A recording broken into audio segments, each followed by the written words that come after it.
Welcome back to Bay Area Panthers Weekly. Once again, I am Mike Pulaski. This week, the Panthers victorious on the road in Texas, 55-26 over the San Antonio Gunslingers. And it was a close match early on. Teams back and forth, really close at halftime. Second half, the Panthers created a couple turnovers. And then our next guest absolutely exploded on the scene with a couple of huge plays. He's a guy who you've heard from lately and has really been establishing himself as he gets to know the game. Right now, I want to welcome Trevon Alexander to the show. And Trey, welcome, man. Great to have you on. Hey, it's great to be here. Thank you so much. It's a pleasure to have this opportunity to talk with you today. Oh, absolutely. Well, I just love what you've been doing with the Panthers. And I want to talk about how you got there. But first, let's talk about learning the game. We talked a little bit before the conversation started here. And when you come into the indoor game from the outdoor game, where there's sidelines, but there's no walls, and the end zones don't have rebound boards on the backside. Talk about learning the game, learning the angles, and what that's been like for you. The biggest thing, and we're still learning. But the biggest thing that I did to learn was, first of all, get a hold of those guys that are experienced. That's the biggest thing you could do. To like Josh Tomas, I really just, connected with him like, hey man, kind of getting some tips and tricks on how to approach the game. And angles, absolutely different. The way to run routes are absolutely different. Learning how to create space is 100% different.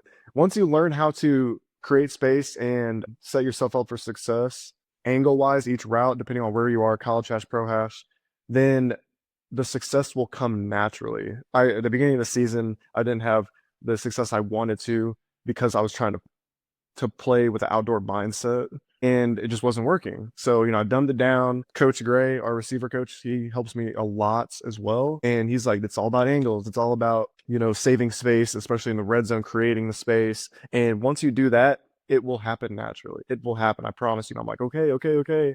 And then as you can see the past 3 weeks or so, I kind of took that approach and I just let go and have fun and play free. And those plays that I've made are not, I mean, yeah, they're tough plays, but how I got into that position was easy because I took that approach. That's kind of how my mindset is now. And the results just happened naturally, honestly. So, yeah, I still have a lot more to learn, absolutely. But it's starting to fall into place as you see the past couple of weeks. I love the fact that you talk about mindset. You will be getting a book I gave you, Coach Keefe, Everyday Great. I wrote it last year, by the way. If you want it at home, get it at Amazon. But it talks all about mindset and understanding what you're trying to do in the game is a huge piece of it. Everybody gets impatient because you get that little bit of anxiety about, I'm not getting open. I can't get away. I don't want to have him put his hands on me. And receivers, especially in the big field, think they can run away from guys because they have so much space. But in the indoor game, you have no space. You're playing in a phone booth. And so Yeah. what you have to do is you have to develop that patience, the patience to step on a guy's toes, the patience to run the right stem, and at the top of the stem to give him the right stick to move him so that now you create space in your break coming out. And when you do that, that's how you get open. That's exactly what you were talking about, which I love seeing the evolution of your game. In the beginning, I did try to run guys off, try to run away from guys. It's all about getting on their toes, making them feel uncomfortable. Don't letting them speed up your clock, run that extra 3, 4 steps to create that space that you are wanting for the quarterback to put the ball in that spot. So that's something that I really learned, not letting my clock speed up, getting that extra depth to create the route that I want to get and to get to that spot that the quarterback needs me to be at and in 3 or 4 seconds, however long he has. Once you try to speed up, that's when you're like, oh, I ran the route good, but it's not like indoor. It's not the same. You have to create the space that you need. And it's when you tell someone, if you told me that right there, create space, dive in, get on his toes. I'll be like, okay, I'm trying to. But reps, it's just all about reps. So now it's like, okay, let's make it a habit. Let's be more consistent. Okay. Let's be the guy that he's gonna be there when he needs to be there. So like I'm starting to get that now. It's starting the train's rolling, and now we just have to you know establish that in my game, make it consistent at this point. So that's where I'm. I'd say 5 catches for 5 targets and 3 touchdowns is pretty consistent. That's pretty good right there. So what were they doing that made you so effective, right? I know you talked about running your routes. I saw they run a lot more man, though they did try to zone you guys off a lot more than they showed on film, right? The first red zone touchdown was just a simple fake toss with a Yeah. with the back line. It's technically a post route, but that's just the corner being lazy. He had eyes in the backfield, and I just did a fake block and then slipped right by him. That's easy. Second one was a simple busted cover two. The backside's well, I ran my route inside release and saw the backside safety bite on a hitch, and I'm like, oh, I'm gonna be open. So the last one, the one hand catch, that was a simple man to man fade ball, who wins type deal. That's just all that was. Josh Jones, he is really good at, not worrying about where I'm at. He's worried about just getting it to where he needs to put it, and I got to make the play. So it's not all about worrying about what the quarterback's doing. It's like, okay, I know where I got to be at, and the ball's going to be there no matter if I'm there or not. So that's kind of how that play happened. It's just simple, me and you, and I got to get there before the ball gets there. A really good opportunity to showcase my evolution, especially against multiple coverages, identifying man or zone, and being able to adapt against the coverage pre, during, and then post snap, especially with the red zone play. I could have easily just overran the end zone, but instead I recognize, okay, it's a, man to man. I gotta kind of throttle down, because if I overrun it, then the backside corner is gonna, make that interception, who was on our man to man against our under route. So that was kind of that recognition that's starting to evolve in my mind. So it's pretty cool to kind of see that, and I'm looking forward to keep working towards that and really just showcasing my ability to not only just compete, but to recognize coverages and how to adapt my routes accordingly. So the two things you're talking about: learning patience and running your routes right, so that you've got the right stems, the right stuff, and you put the DB in crisis, in man, or even within zone, right, when he's trying to play his technique, and then understanding where you fit in the route, absolutely essential for a receiver. So I love hearing that. Talk to me about your journey. How did you end up with the Panthers? I know you started off in northern Iowa, right, and then ended up back home in Missouri, and then you end up with the Jets, and all of a sudden you're in the Bay Area. Talk about that. I went to UNI. I played there from 2018 to 2020. I went there as an athlete. I've always played receiver in high school. Didn't really like defense that much. I played, I was on a small school team where you have to play. Like, we don't have enough players, you got to play. So went there as an athlete, redshirted, did scout team. And then second year, I'm like, yo, I want to be on the field. Like, what do I do? Mark Farley, I'm sure, the football world is very aware of Mark Farley. He is a tremendous, tremendous football coach. And I'm very thankful for the opportunity he provided me. But I was like, hey, I'm trying to play. So what can I do to get on the field? And he's like, well, we got some, room at nickel. And I'm like, okay, whatever, I'll do it. And fast forward, due to injuries that happened in camp, a week before we play Iowa State, Brock Purdy was my first college start, and it was at nickel at linebacker. So Yeah. that's where that's where my career started, was on defense. Played that, later the season, tore my ACL. COVID happened, went back home. Wanted to play receiver again. I really wasn't feeling defense anymore. So Northwest Missouri State was a big staple in Missouri, and if you ask anyone in Missouri, they will know Northwest Missouri State and what they're about.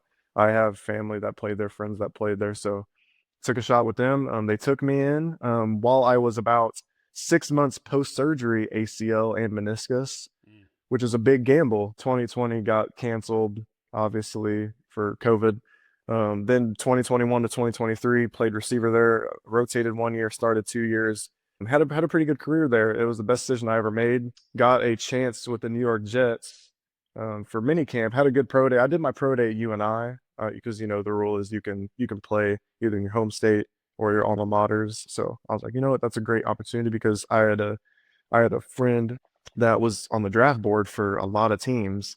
So I was like, oh, that's gonna, I'm gonna try to feed off that a little bit. Right. The Jets, actually, I did not talk to them at all draft prep, not once. Talked to other teams, NFL, CFL, not once. So they came out of left field.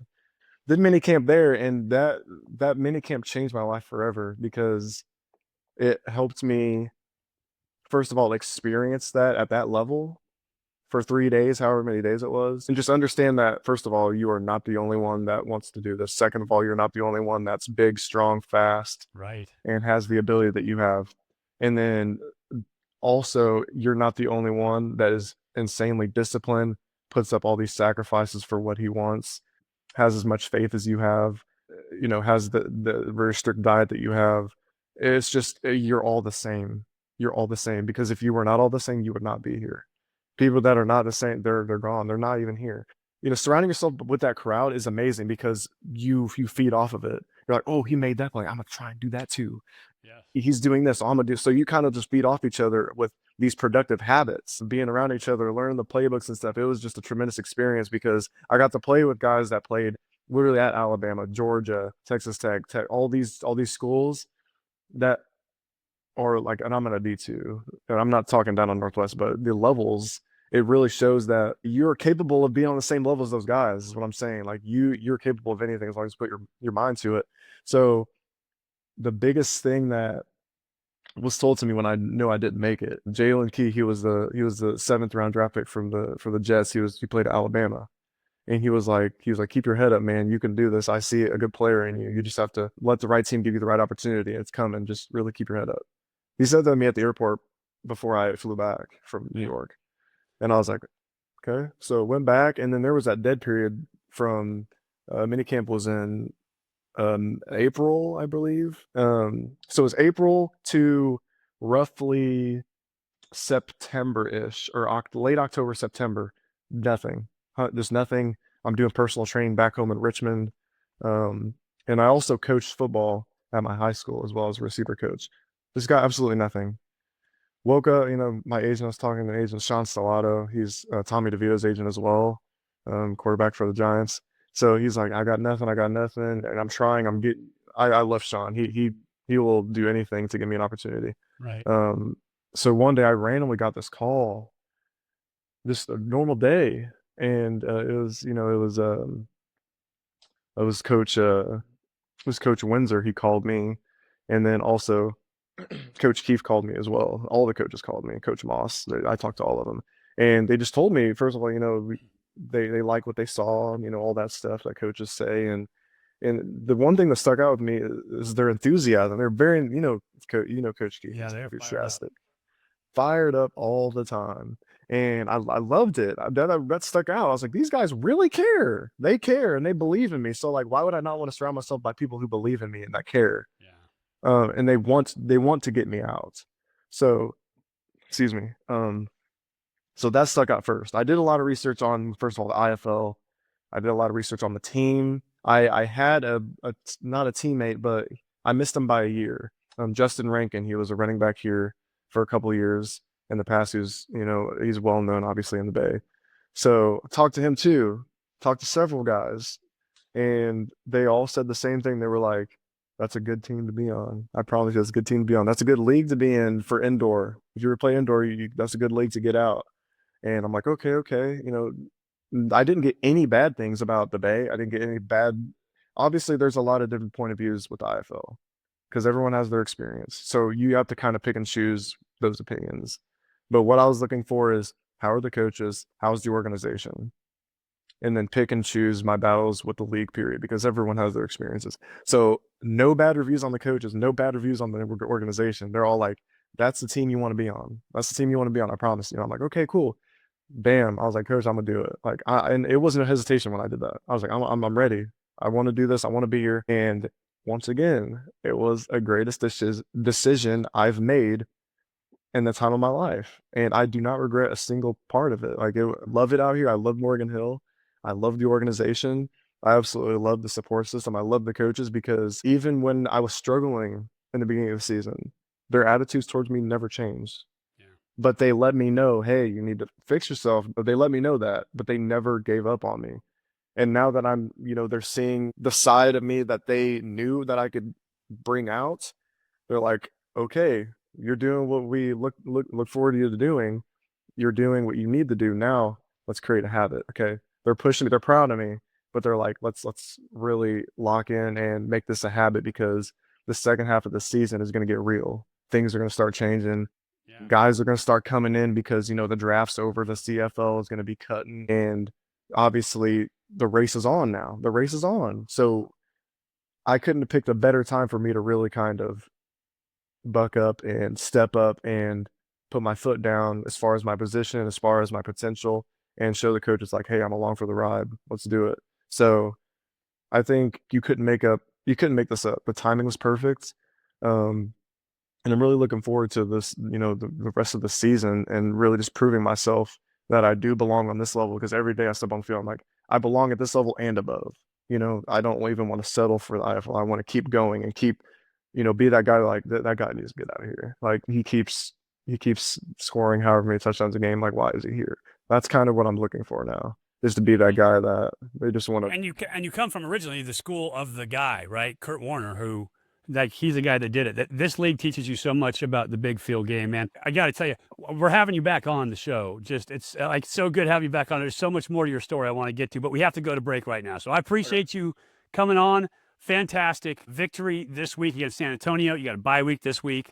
Get some time off, let the body heal up a little bit, and then right back at it. You guys face Sluggers Row with Las Vegas coming up in 2 weeks. So don't go away. We'll be right back. And when we do, we'll have more Bay Area Panthers football coming up after this.